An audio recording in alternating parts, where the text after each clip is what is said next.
What up, y'all? It's your hometown hero, the real Adam Coleman. Y'all know what it is, man. Tru-ID Apologetics. And we got a special guest here, man. Actually, we're supposed to have at least two special guests. I want to give a shout out to my guy, Vocab Malone. You know what I'm saying? He's got the book coming out, you know what I mean, that we were a part of. We're gonna get to that. And this is supposed to be like a promo for the book, and he's not here. So I want everybody in the chat. Matter of fact, we're gonna do something different. We're gonna do something fun. We're gonna do something different. All right. I want everybody in the chat who's either friends with him on Twitter, Facebook, Instagram, wherever you may know him from. I'm saying I want you to hit him up right now, like tag him and say, Vocab, where are you at? I'm gonna give you guys 45 seconds. You know what I'm saying, to like this video, subscribe, share. You know what I'm saying? And in the process of doing that, I want you to hit Vocab up on Facebook and just tag him, be like, yo, Vocab, where art thou? That's gonna be our hashtag. All right, there you go. Hashtag Vocab, where art thou? Nate alone will hit him up 95 times in the next few minutes. It's gonna be fun, man. Let's see what kind of count we can get up there. You know what I'm saying? So in the meantime, I'm gonna share this video, and we're gonna give you guys a chance to troll Vocab, on whatever platform you can find them. That's what we're gonna do right now. So. Oh man! Shout out to my guy from What Does the Bible Say? My guy Rodney. I see you there in the chat, man. Good to have you. Well, anyway, we're going to go ahead and get started, man. You know what I'm saying? Y'all keep trolling Vocab. Don't let me distract you from that. You know what I'm saying? Make sure you hit him up and hit him as hard as possible. And while we're waiting for him to show up to his own live stream, we got in the building, DNew, first timer to Tru-ID. What's happening with you? Yeah, I was just thinking that. I'm like, I don't think I've been on your I've been in the live chat several times, but I don't think I've been on your platform. So we're just making history this week. We're making history. There we go. That's what I'm talking about. You know what I mean? So I know normally, like, I appreciate you being like one of my mods, and usually you and Nate are like, y'all are like the algorithm. Like wherever there's a live stream going on, there you are. You know what I'm saying? Like regulating in the chat, kicking people out, doing whatever you're doing, what you do, giving people that sniper action. You know what I mean? But it's cool to have you on as a guest. We're pro Ma'at in the live chat. So you're pro Ma'at. Just about instead of the 42 principles, like maybe about 40 or so of them. We kind of leave a couple. Yeah. Right. Yeah. There's no need for all of them. But right. Of course. Yeah. Well, cool. It's good to have you. So, for those who don't know, we actually are dropping this book as of April 8th. Street Level Apologetics, right? I always get the other part wrong. Passion for the city and clarity for the people. I'm saying this is the book we got dropping April 8th. I'm saying I was honored to be a part of it, and also DNew. You know what I'm saying? Is this your first outing as an author? Is that right? Having contributed? Yes. This would be my first time doing anything of this magnitude. To be honest with you, editing the book was way more not taxing, but more of a project than my contribution. But I was happy to be part of both of those aspects of the book. So yeah. Gotcha. Well, let's talk about that a little bit. So, well, first of all, let's give people your perspective on kind of what the book is all about, kind of like an overview of what it is and what we were trying to accomplish with it, and then we'll talk about your specific role. Mm-hmm. So most of us know or are aware of Vocab for what he does, street evangelism. He's not well known in his confrontations with the Hebrew Israelites at least this point. This book, it talks about the street evangelism aspect, but also just evangelism proper. So I've been saying about this book that if people have a passion for evangelism, and if they want to have a passion for evangelism, this is the book that will ignite that passion in you. And so, Vocab there's 3 parts to the book, and he opens up with how he got into street evangelism. And it's quite encouraging because we see where he is today, but he kind of lays out where he started from. And it kind of encourages you that no matter where you start out in the spectrum of evangelism, there's no telling where God can bring you to. And so that in itself was encouraging for the first part. And then, you and Adam contributed very substantially to the second part of the book. And for me, that was really, my attention is on the conscious community right now too. And so your writings concerning the conscious community were just very valuable to me personally, but it just kind of laid out, it was a continuation from part one, and practical. So that was good. And then part three just continues with practicality. So I don't know if that was a good overview, but No, that's great, and we can dig in even more. But you said something I thought was kind of interesting that I wanted to, maybe get your thoughts on, is just that passion for evangelism. Now indeed, obviously we know, Matthew, we have, we find the Great Commission where really the church is tasked with going out and making disciples of all nations. Obviously that's something that we ought to all be concerned about. But the reality is that that may not be a passion for everybody. You know what I'm saying? Like maybe we're kind of weird, Christians that we're actually, trying to live that out. I don't know, but I guess, what do you think in terms of, I'll just kind of make it in regard to the urban apologists, community, UA community. Like, what do you think we can do to kind of maybe stoke that fire a little bit? What do we feel might be missing? well, I mean, that's a loaded question, but I think Yeah. that maybe our approach to evangelism might need to be tweaked or modified, because I think we think that we have to, have the gift, capital T, the gift of evangelism in order to evangelize to people. Or, we think that we have to have, this unction, if you will, come upon us in order to talk to people.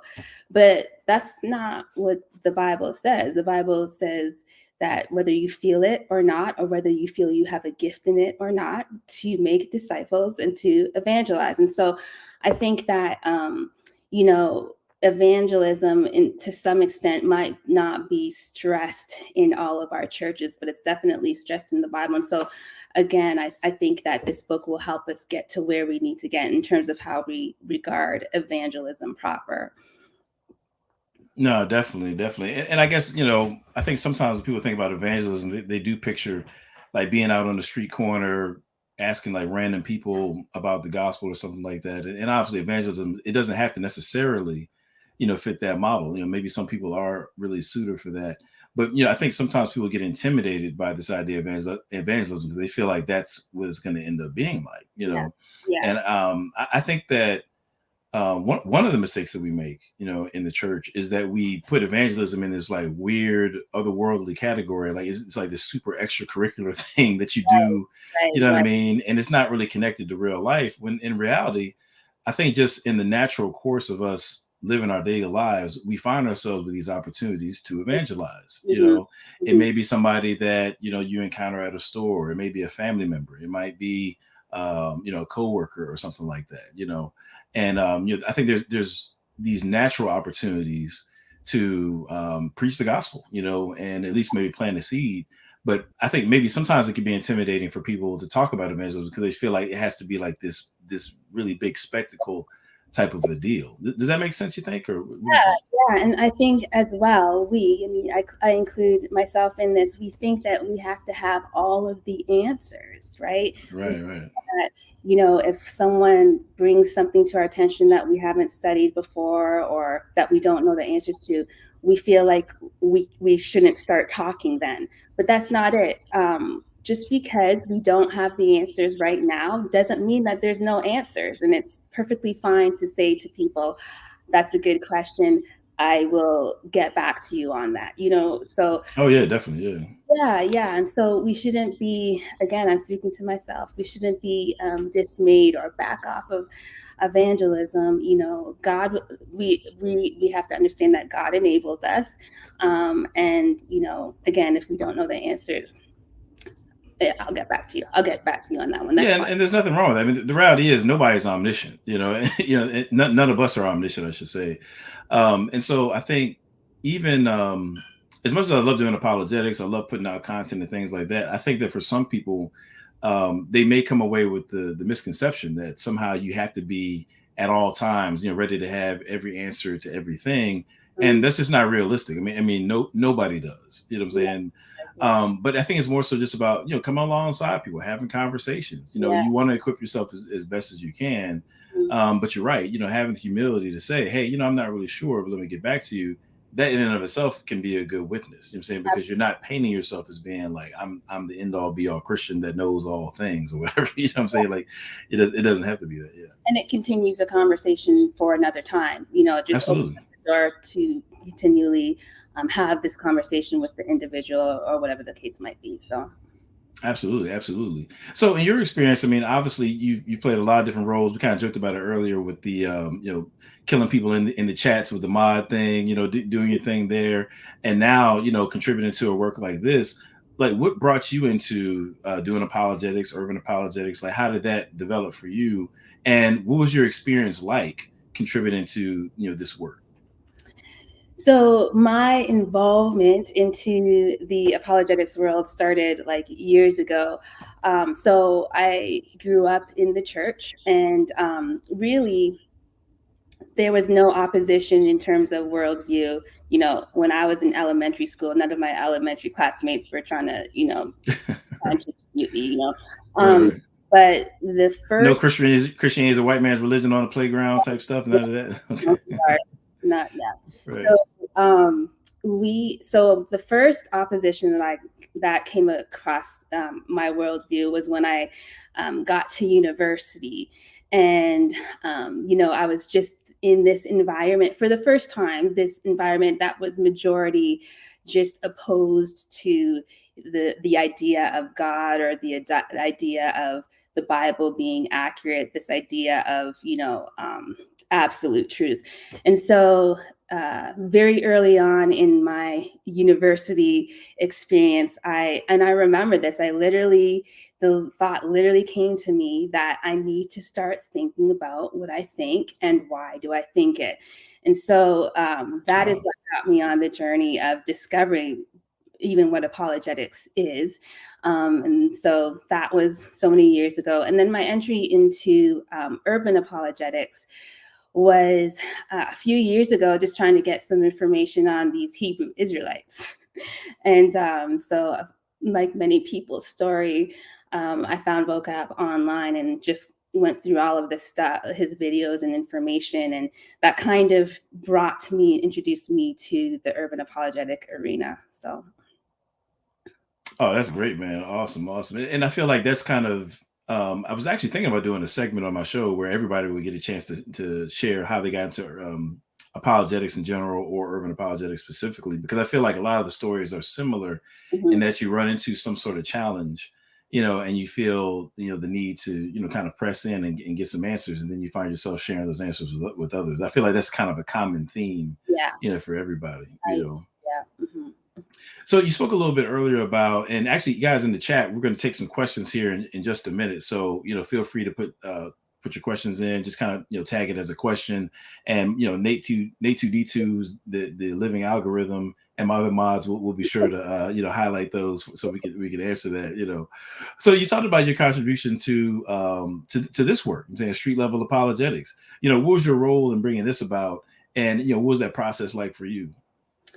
So, I have been kind of, a part of what vocab's doing for a couple of years now, a few years now. And, so he started talking about the book, and that was basically just another thing to be a part of. And so, in the beginning, we were looking at publishers, like Christian publishers. We started looking at different ones, and then just as quickly, we realized that independent publishing was also a viable option. And so we ended up just going with that route of independently doing it. And so, the next step was me becoming the editor. That's basically what it was. Right. That's basically what it was, yes. So vocab owes you about 80% of the whatever proceeds come in for this book. It's got to go directly to your PayPal. I'm thinking. We'll also have everyone hit him up about that as well. So. Okay, so yeah, maybe that'll be our second hashtag. So let's take another 30 seconds. Like they do the praise break in churches, what I'm saying, the old school, what I mean? We're going to take 30 seconds. I need a 30 seconds troll break. I want everybody to hashtag vocab. You owe DNew some money. I'm saying hashtag you owe DNew some money. That's what we want to do. Since he didn't show up, what I'm saying? Since he left me hanging, we just going to troll him for like the next hour. So there we go. Hashtag You OD knew somebody. There we go. You The know, art of Christian trolling is beautiful. it's a great thing. It's a beautiful thing. You know what I'm saying? Yeah, I feel the power of YouTube. You know what I'm saying? I can do so much damage here. But anyway, Yeah. uh, yeah, we're gonna go ahead and start putting your questions in the chat. You know, but obviously you're no stranger to contributing to apologetics works. I mean, obviously in the editorial sense, and then with the early parts of the book, you were instrumental in that. But you've done presentations as well. We were just talking about that before we went live, and you've been doing a lot of work in terms of really framing for people what it is that we're dealing with the conscious community. What is this big ball of wax that we call the conscious community, and how we can engage it?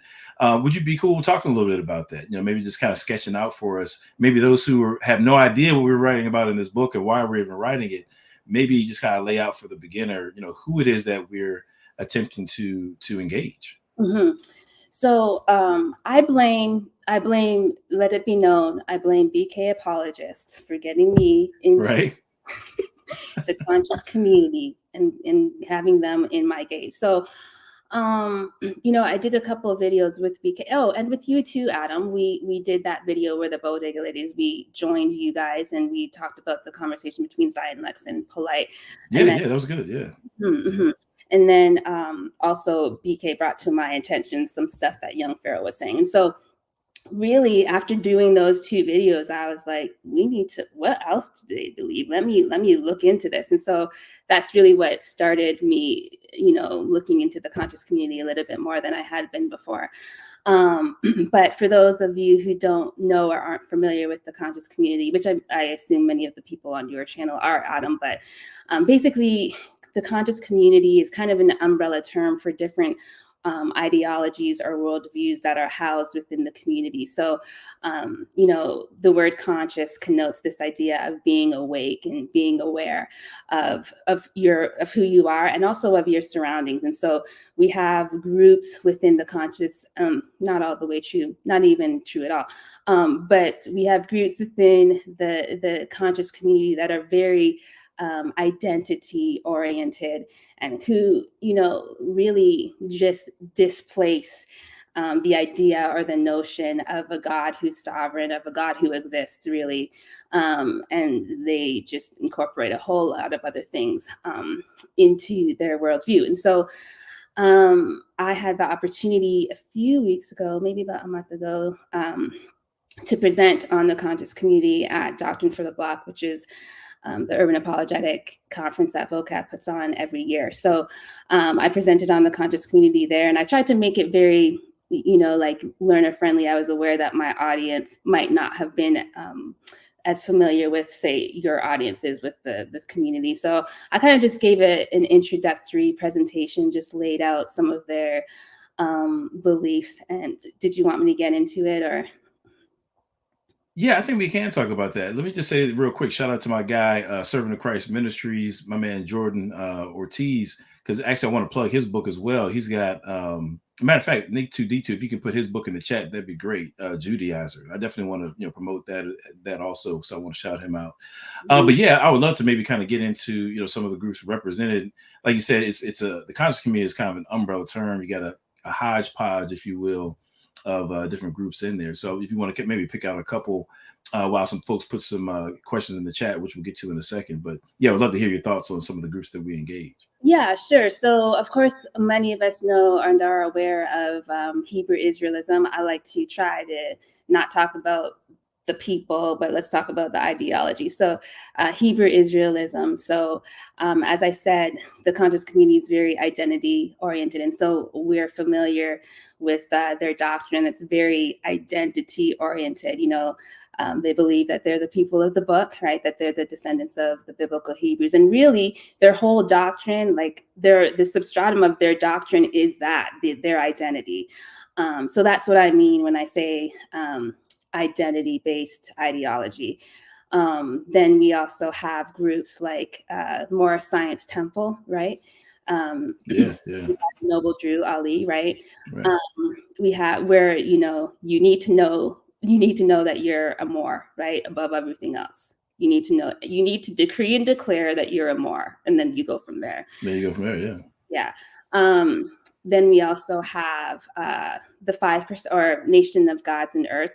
To me, the nation of gods and earth is such a clear-cut example of a conscious community member. You know, you have to know, in order to be a 5%er, you have to know, Black man, that you are God, and you have to know, Black woman, that you are earth. Like, you have to know that you are the original people of civilization. So they're another group that's really, in my mind, stands out to be posters. No, you know what's interesting is, believe it or not, actually, when I was a freshman in college, you know, I had a French class with this guy. Believe it or not, the first 5%, so-called 5% I met was a white guy. Oh, yeah. And so, like, I mean, I didn't really know anything about 5%ers until, like, other than what I heard, like, Wu-Tang talk about in their music. mm-hmm. So when I meet this guy, you know what I mean? He's like, yeah, man, I'm a 5%er. And I'm thinking in the back of my head, I'm like, I'm pretty sure you can't do that. I'm pretty sure there's some criteria here that that's not quite matching up. You know what I mean? And I tried to explain it to him, but I mean, he wasn't really trying to hear it. He was like, nah, man, I don't even care. You know, and the funny thing about it is he can rap. And he was like really, really good, you know. And so the 5%ers, right? They just kind of let him slide. You know what I'm saying? So I'm pretty sure he's probably the only like white 5%er in the history of the nature of the gods on earth. I'm pretty sure he's the only one. Kind of like how Tahar allows David Wood to be a Hebrew because he can. Oh yeah, absolutely. Kind of like that. Because he can beatbox. Exactly. It kind of gave him a pass. I was like, you know, all right, hey, go for it. White 5%er. All right, why not? Yeah. And so as well, we have NOI, Nation of Islam, under the umbrella of conscious community. Who else do we have? Oh, we have the Afrocentric atheists, which, you know, atheism is atheism, but by Afrocentric atheism, what we mean is that part of their argumentation for atheism includes, you know, Pan-African aspect stuff and things that maybe wouldn't be talked about so much in classical atheistic arguments. Oh, okay. And then what other groups? I think that I missed one. Oh, and then of course we have the Kemetic community, which is near and dear to my heart. Hashtag Parthenogenesis at this point. So hashtag Parthenogenesis. Okay, got you. Yeah, I know you've done some works on them. I've seen you on you know, Alfredo's channel. You know, shout out to Alfredo BK Apologist. Y'all definitely subscribe to him if you haven't already. Mm-hmm. But yeah, I've seen you on his channel. Y'all be killing it. You know what I mean? What was it that it does seem like you've kind of dealt with them more so than other groups? Like, is it something specific about them that kind of, you know, caused you to focus in, or what has that been for you? Let me see if I can think of something other than Parthenogenesis. No, there's Parthenogenesis. Yeah. That's the second time you mentioned Parthenogenesis, so maybe I had to define that for me and everybody in the chat. You know what I'm saying? So, you know, Parthenogenesis. Okay, so we are aware that some, not all, in the Kemetic community hold to this idea of the Black woman as God, right? And so Parthenogenesis is a form of reproduction, asexual reproduction. And so some, not all, individuals in the Kemetic community believe that at one time in ages past that there only existed Black women, and that Black women reproduced without sexually, reproduced asexually, not sexually. And so they reproduce without the presence of males in the area, in the land, in the world, on the planet. And so that really, I said the other day on BK's channel, I'm serious. I'm okay. I'm willing to be the contra Parthenogenesis apologist until it dies. Right. Yeah. Somebody, I think it was Shadi Mills put up hashtag Parthenogenesis. Like, the first person I heard say that was a guy who I don't even know if he's still alive right now. I'm not trying to like put him in the grave if he isn't. Mm-hmm. But Bobby Hemmett, there's a guy named Bobby Hemmett who's like one of the OGs of the conscious community, and he was really big on that. He would argue that there were Black women having children from the sunlight or something like that, and it was just like super whacked out. Yeah, and wow, Delbert Blair. Oh, Delbert Blair, that's what he's on. Okay, you got me on that one. Yeah. So yeah, but what's funny is like you'll see stuff like that, the conscious community, and then when it comes around to Christianity, like, oh yeah, y'all on that spooky stuff. I'm like, real, like for real, That's like. But it's funny though, because none of us are saying that the miracles or the unnatural things that we see in the Bible happened naturally. None of us are claiming it violates no laws, because our premise isn't that it happened naturally. Whereas in Genesis, they're not claiming any type of metaphysical aspect to it. They're saying that it literally happened. And if you're saying that it literally happened, you're talking about physiologically, anatomically, and then that's where the problem comes in. So I like that. That's a really good point. That's excellent, because you're absolutely right. When it comes to supernatural claims from Christians, I mean, we can certainly affirm that God created the world in such a way that the physical processes he designed to occur do indeed occur without any sort of special intervention from him. They do what they're supposed to do.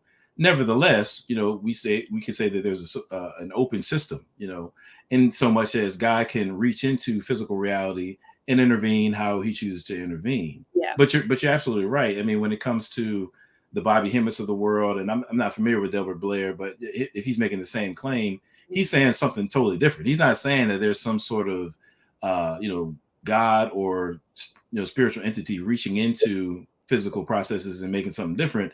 It's just the happenings of nature are somehow, I don't want to say miraculously, but somehow doing something other than what we know them to do, and producing children without the involvement of males. So that's I don't even think that's supernatural. That's like supernatural on crack or something like that. I don't know what that is. That's like supernatural. I support whatever you say on your channel. Yes, right.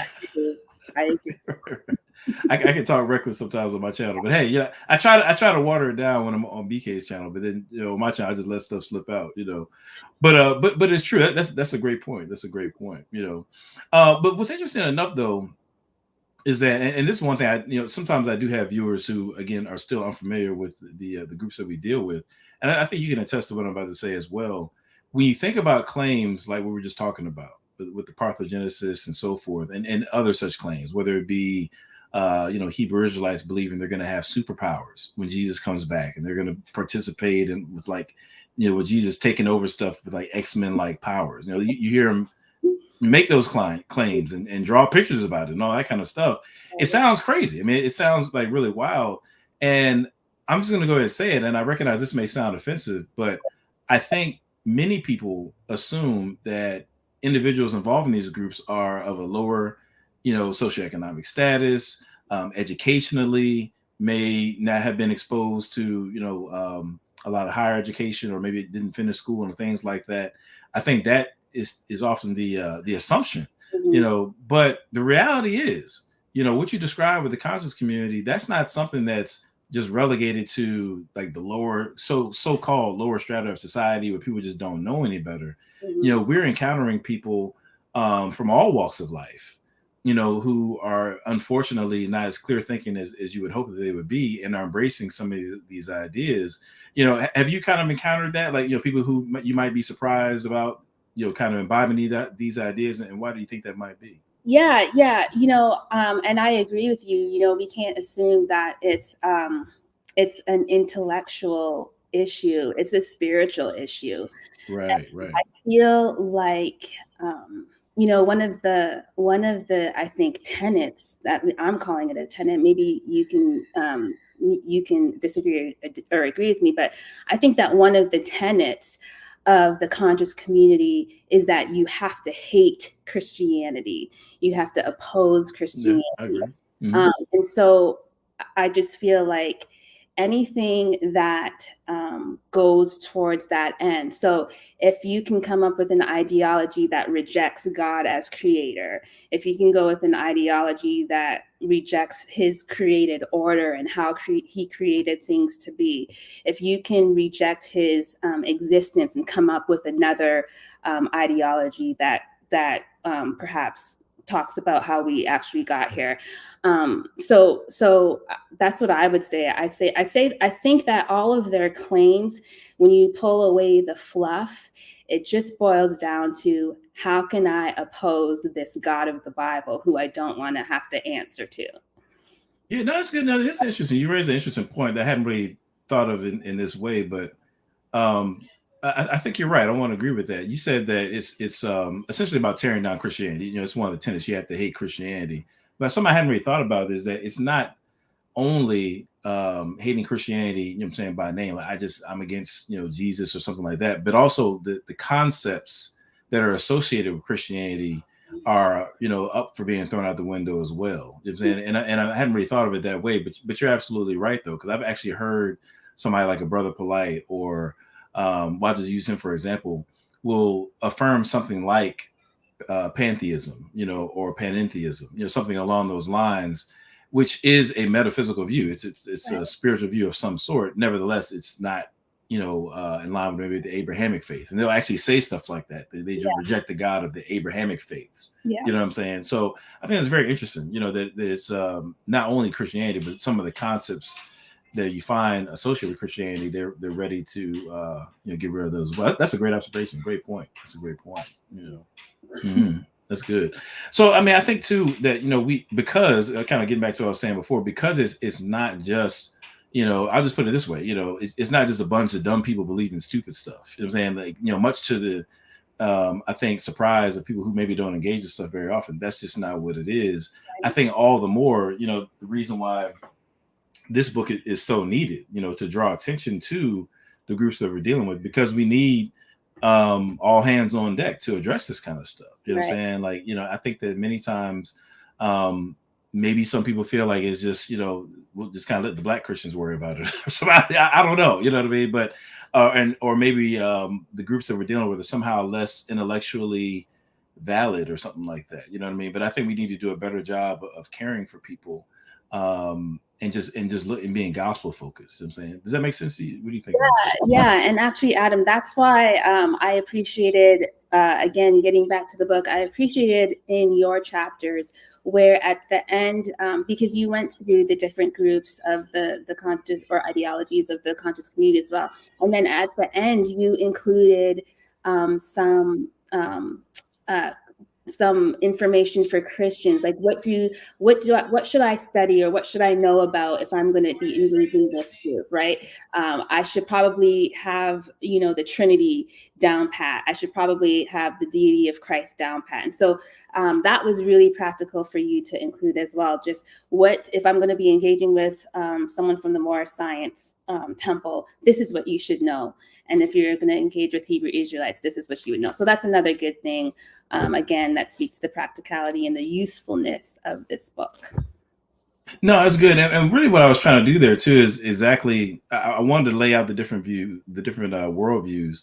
But also just in my own journey, as I've been kind of wrestling with these different questions and exploring these different views, like what I began to realize is they're not as, you know, like way out there. I mean, they're definitely out there. I mean, they're obviously wrong, but they're not very different from other worldviews that we deal with all the time. You know, Yeah. when it comes to apologetics. Yeah, let me be explicit. I feel like I'm being abstract. What I mean is that it's very popular in the apologetics community at large to be ready to deal with atheism or Jehovah's Witnesses, Mormons. You know, there's kind of like those groups that people are accustomed to dealing with, and it's like, okay, these are the folks that we normally address, like over here, you know. And then when it comes to the Comedics, the Hebrew Israelites, more is like, okay, they're like way over there somewhere. Like we don't know what that's about. And what I began to find is that as I was looking at the claims that, you know, the Hebrew Israelites are making or the Moors are making or what have you, what you really find is that they're actually making the same. They actually have the same issues that the Mormons might be Yeah. grappling with, or the atheists. You know, so for example, like we talked about I think it was like, man, all these days are running together, but I think it was last night. I was talking about like the problem of evil, you know, for example, you know, when the Hebrew Israelite says or asks the question like, you know, why are our people in such a bad predicament? They're raising the problem of evil. That's just what that is. It's just a contextualized version, and they're also trying to give their answers like because, you know, we didn't follow the laws and now our people are cursed, and so, you know, the solution is we got to, you know, get back to the laws. That's really just people dealing with the issue of identity and the problem of evil. And so that's not a lot different than the atheist who says, well, why did God allow the Holocaust? That's the same question that the person who says, well, where was Jesus during slavery? It's literally the same underlying question. And one thing that kind of bothered me is that I think that there's a tendency to jettison the groups that we deal with off on some other island, whereas we really need to be looking at them as like, this is not some sort of special case necessarily. We need to be doing our due diligence to apply what we know from Scripture, the biblical worldview, and the tools that we have to apologetics to engage these things as well. Yeah, and I mean, and then that goes back to what we were saying about the first chapter, and there's no new arguments. I mean, it's 2022. There's no right. arguments to Christianity, right? You have first century up till yesterday. These arguments are recycled, and they're not new. And so again, that's why I think it's just so important for us to know that if we don't know the answer, guess what? Someone else asked it. First century, second century, it's been addressed before. And so, we just have to do our due diligence. There's answers out there for us because we're on the side of truth. There you go. Absolutely. I totally agree. So, hey, let's get a couple of questions going. And, I want to take this opportunity again to thank Vocab for not showing up, because this gives us an opportunity to troll them. So let's do another round of trolling. I'm saying hit up Vocab on every platform, say hashtag thanks for not showing up. You say hashtag thanks for not showing up. That's what I want everybody to do. When I get off this live, I want to be able to go through all of his accounts and see that we berated him, here for this last hour. I want to be able to see that, So what about yourself? Like, before, as you guys are putting some questions in the chat, it could be questions about the book. Shout out to my guy, CMB. I see you in there. I need to get CMB on this channel, man. Real rap. I need to get him on here. But yeah, as people are putting questions in the chat, it could be about the book. It could be about anything we've talked about thus far. So y'all can go ahead and get those ready. But DNew, when it comes to, I guess, your trajectory. I mean, obviously, you've done your thing with the mod, we're producing this work here. What do we have, coming from you? I mean, are you going to be, putting out more content on YouTube? You have any writing works of your own that's kind of in the back of your mind that you're thinking about? What you got? I don't know what I have. I never thought that I would be doing what I'm doing right now. Like, yeah, me neither. Yeah, so I'm with you. Yeah. So I would never have believed anyone a few years ago listen, I didn't even know that YouTube was social media. I had no idea. Right. I didn't know that live chats existed. I didn't know that you could talk to people across. I had no idea. So to answer your question, I don't know. I don't even know. I don't know where the Lord is taking me. Do I have any ideas? I don't know. To answer your question concisely and clearly, I don't know. So so now we're gonna troll DNew. I want everybody to put in the chat, saying, DNew, we need more content. Put in all caps. We need more content. I will be talking about Parthenogenesis until it dies. That is okay. Truth. Yeah, we can say that for sure. Got you. Okay, so we actually do have a question from B Moses. All right, shout out to B Moses, man. Y'all go check him out on I think it's on Spotify, and it may be some other places too. Maybe somebody can put a link in the chat. But he has a dope song that he did for Urban Apologetics, man. So I definitely want to encourage people to check that out. But this question is, what is both of y'all's favorite chapter in the book, Adam and DNew? All right, so I'm a ladies first. I'm gonna kick it to you. Okay, so let me just go to. So throughout the book, there's so many good things that are said throughout the book, and a lot of those things are in bold face. I think things that were just so good, things that will resonate with people. But I've been talking about the pit bull state of mind. Chapter 1, to answer your question, Brandon. Chapter 1 is my favorite, and I think that I can read an excerpt if that's okay. No, yeah, go for it. Okay. So this is from there's so many things, but this is from page 17. It says, the pit grips and will not let go. The pit is made for gripping. The pit is extremely reluctant to relent. He may need to be pried. Sometimes it takes a breaking stick. Sometimes it takes lethal force. The pit can retain its grip even after it's dead. That's some serious dedication. The urban Christian apologist must have the pit bull state of mind. So I thought that was just so good. It's perfect imagery. We all have maybe not had personal experience with pit bulls, but we all know what they're capable of. And it's just a mindset thing that if we can grip onto the truth of Scripture, if we can get that grip that we have the truth. I mean, we all know that the way is not inclusive, it's exclusive. We're literally saying, yeah, we're right and y'all are wrong. Okay. If we can grip onto the truth, I feel like nothing will shake us, right? We have the truth. So No, that's good, man. I totally agree. I'm actually going to kind of cheat a little bit for my answer. I'm going to throw out 2 chapters that I appreciate it. But it's my channel, I can do that. So I like the chapter on apologetics. He refers to them as styles, but you can say apologetics methods.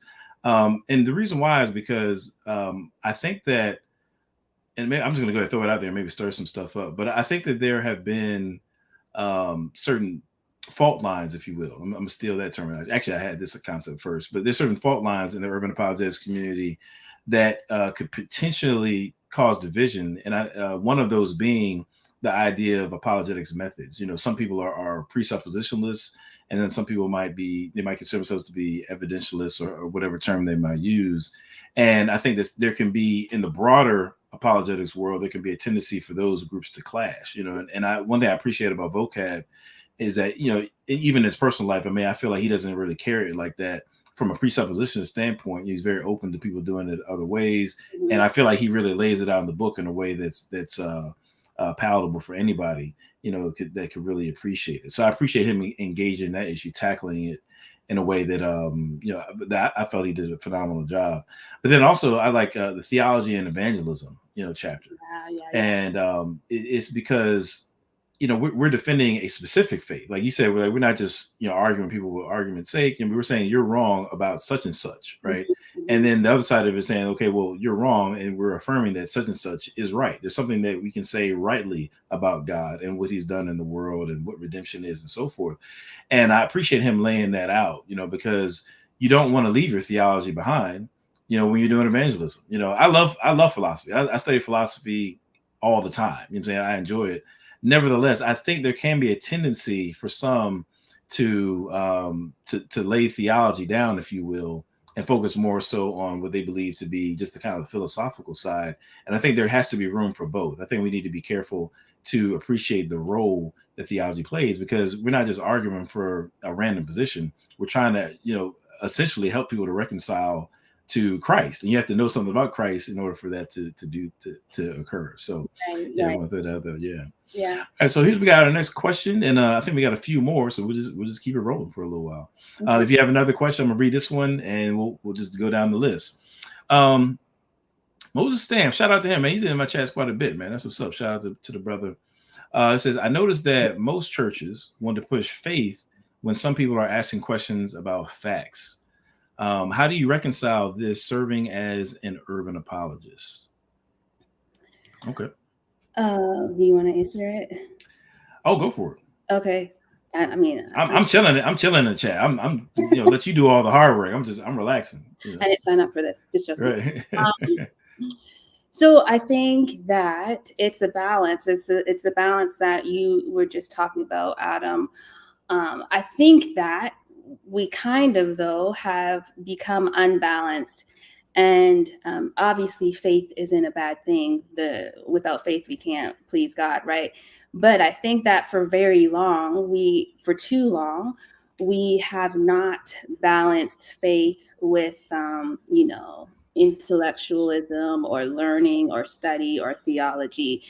And it is true that when people ask questions and they don't get those questions answered, and when people ask theology questions and don't receive theology answers, but instead receive faith answers, there's a disconnect. There's a disconnect. And I think that we can safely say that a lot of people that we deal with in the conscious community, a lot of them have left the faith because they asked legitimate theology, if you will, intellectual questions, and didn't receive the appropriate answers to those questions. And so I think that the way that we reconcile it is by having a healthy balance of the two.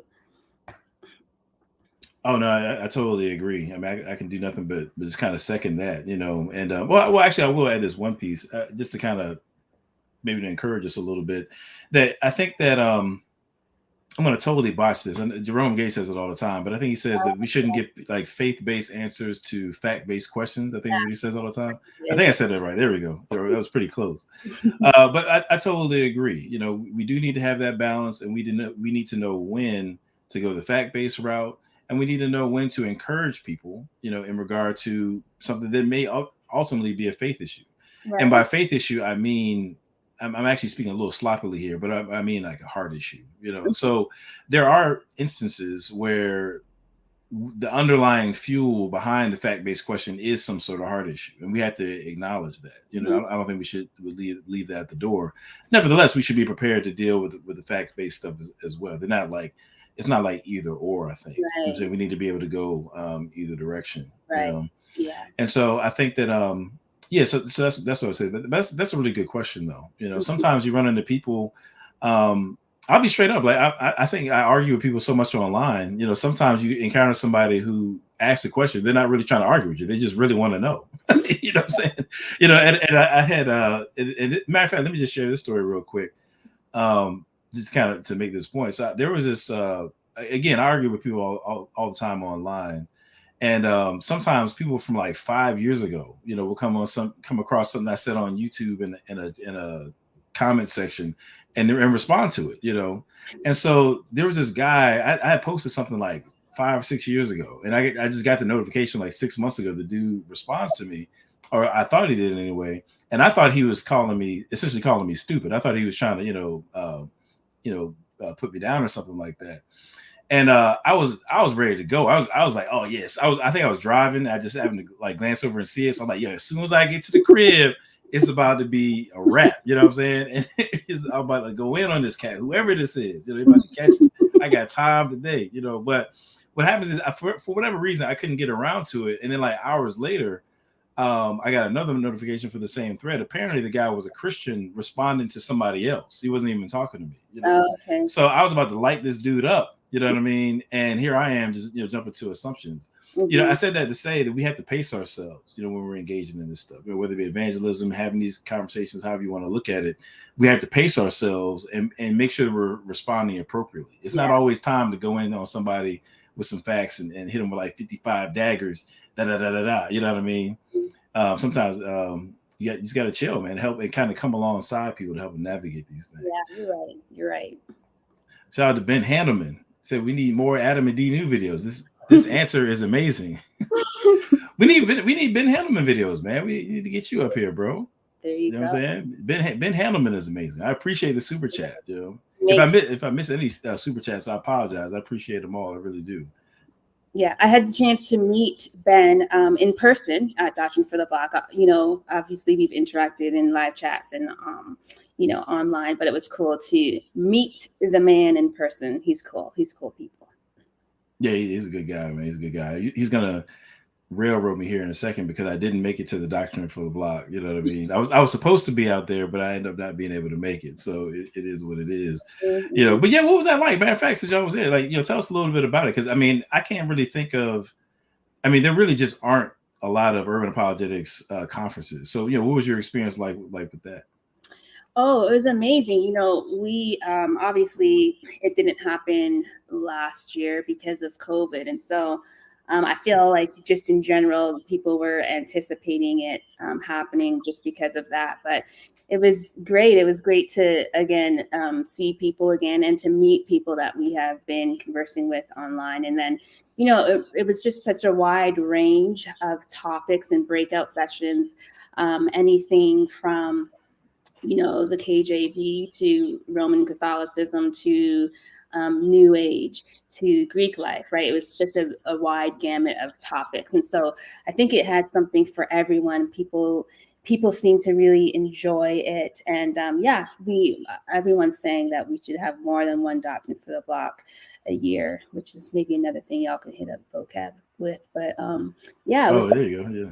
It was a great experience. Very good, very beneficial. So dope. That's dope. That's definitely dope. I think MJ's putting pressure. Shout out to my guy MJ. MJ is another person who should be on this live stream. Now I just think he's all in the chat. He should be up here with us. He's actually another contributor to Street Level Apologetics. I'm saying that for whatever reason, I'm not gonna give him a hard time, but he's not here either. So in the chat, since he's in the chat, everybody hashtag MJ, where you at? MJ, where art thou? He just gave me a super chat, and now I'm bashing him or whatever. You know what I'm saying? It's okay. It's okay. So yeah, buy the book. Buy the book. Yeah, everybody buy the book, man. I buy the book. So help me out because I'm like the worst promoter ever. Could you tell people where and when it's going to be available? Yeah, so the book is going to be dropping. Hold on one second. I'm trying to. Okay, here we go. The book is going to be dropping Thursday midnight, which essentially is Friday, right? So, so far it is doing well. It is #1 on Amazon. All right. Evangelism. Let's go. Yeah, it is. And I think he is 7th. He's number 7. I think he's number 7 in apologetics, new releases as well. Wow. So we just want everyone to keep your attention on this book. It's a game changer. I know this book very well. Let me just say this. Yeah, go for it. Yeah. So I have read this book.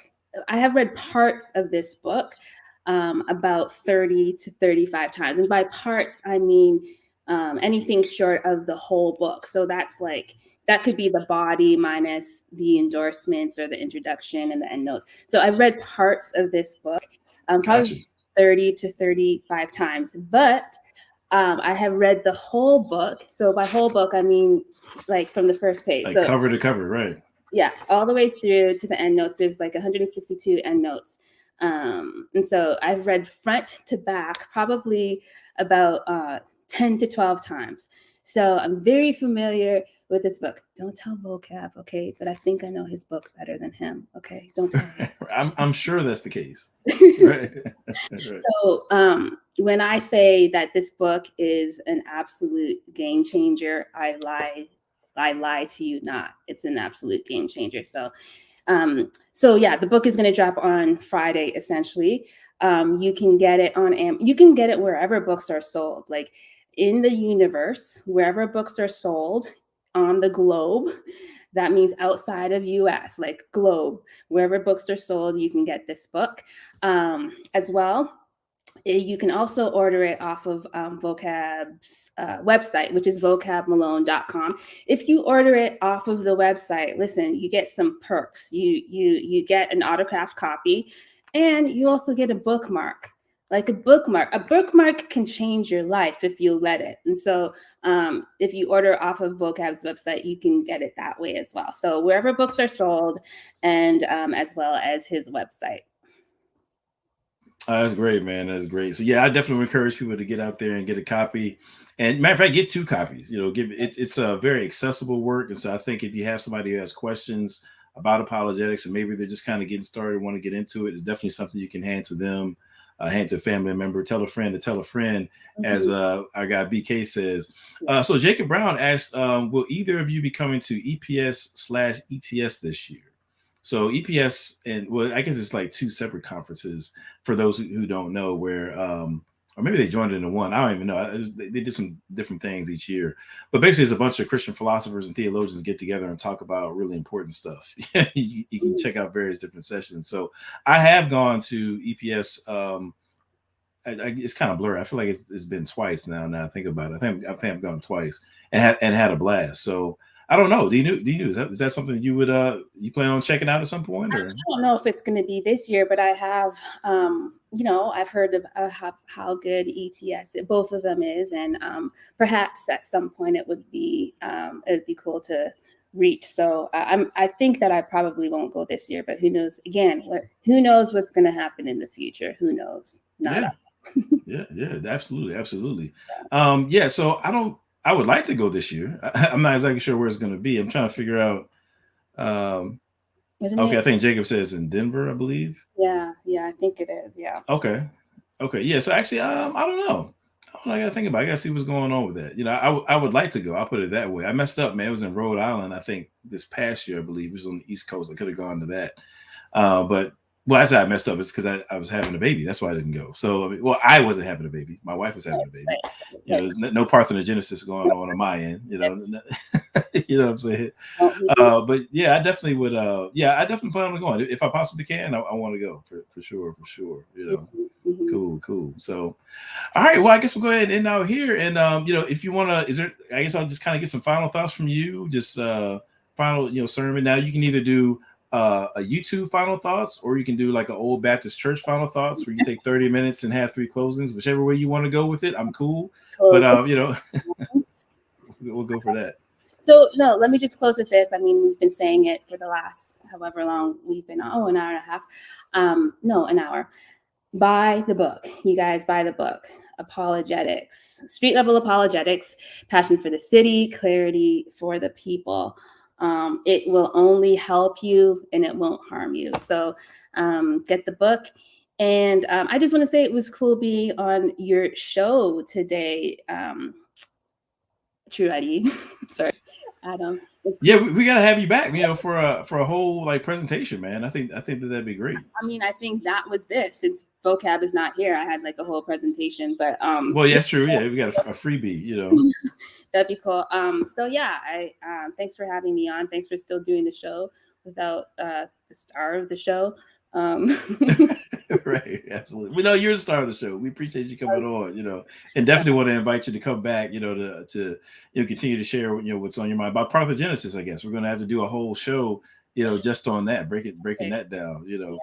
But also I just want to say too, like, I think I said this last night, but the portions of the book that I contributed, I'd written, and kind of a while back, and I feel like it fell on deaf ears, quite frankly. My goal was to sound the alarm about what we're seeing going on in the concert community, and unfortunately, again, I think it kind of fell on deaf ears. So I really appreciate the role that you played, and vocab giving me the opportunity to have my work featured in this book, because I mean, it's when y'all read the book, y'all see what I'm talking about. Like there's portions where me and MJ, it's kind of like a tag team type of a deal, where DNew has like spliced together, our thoughts on certain topics and stuff like that. And if you didn't have like the captions, you wouldn't know like where like what I'm saying ends and where MJ begins. Like it's really that fluid, and that's really hard to do.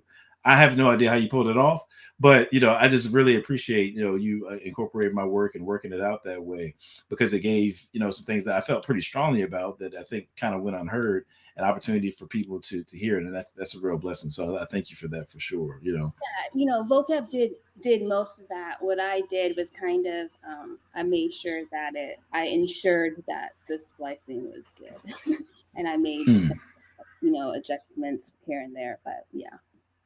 Gotcha. Well, hey, either way, I'm thankful. I'm just glad to be in the number. One last question is, it looks like Edward Smith. Shout out to Edward Smith. He says, "Yo, Adam, will there be an Yo, Adam, there will be a Urban Apologetics conference in Flint, Michigan on June 4th. How can we get a box of books for attendees?" I have no idea. You know what I'm saying? I do believe that. Actually, DNew, you probably could answer that. I will look into it. I will definitely look into that. We'll see if we can make that happen, Edward. Okay, great. So I guess maybe maybe Edward could reach out to vocab on Messenger or something like that, and then maybe they can kind of sort that out, because I know it's possible. I'm just not sure how he would go about that. I know it's possible to do. Yeah, I will. I can find him on. I can find Edward on social media, and we can see what we can do. Okay, cool.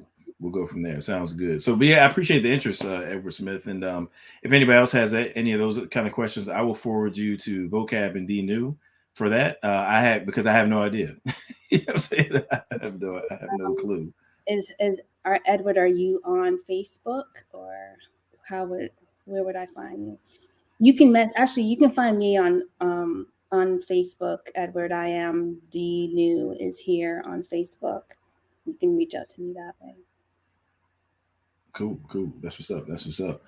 So yeah, with that being said, I guess we're gonna head on out, man. And so, as we're closing out, we got to get him one more time, y'all. We got to get him one more time. I'm saying, I want everybody to go to Vocab's Facebook, Instagram. If you got his phone number, text him. You know what I'm saying? Twitter. I want everybody to hashtag Vocab. You missed it. You know what I'm saying? That's what we're gonna end out with right there. Vocab. You missed it. You know what I'm saying? Okay, Edward Smith said thank you. So I guess he'll get in contact with y'all. Okay. Hashtag Vocab. You missed it. And I want to add and we hate you, but I'll leave that out because that doesn't sound very Christianly. So we'll leave the and we hate you out. We'll just go with Vocab. You missed it, but y'all know what it is, man. As always, love God, love people, take care of the things God blesses you with. Thank you, DNew, for coming through and just unexpectedly, having to carry the load of this whole conversation, man. And you knocked it out. So I appreciate it. Off the dome. What is happening? Off the dome. That's what's up. So y'all know what it is, man. I'll catch y'all later on. Love y'all, man. Peace.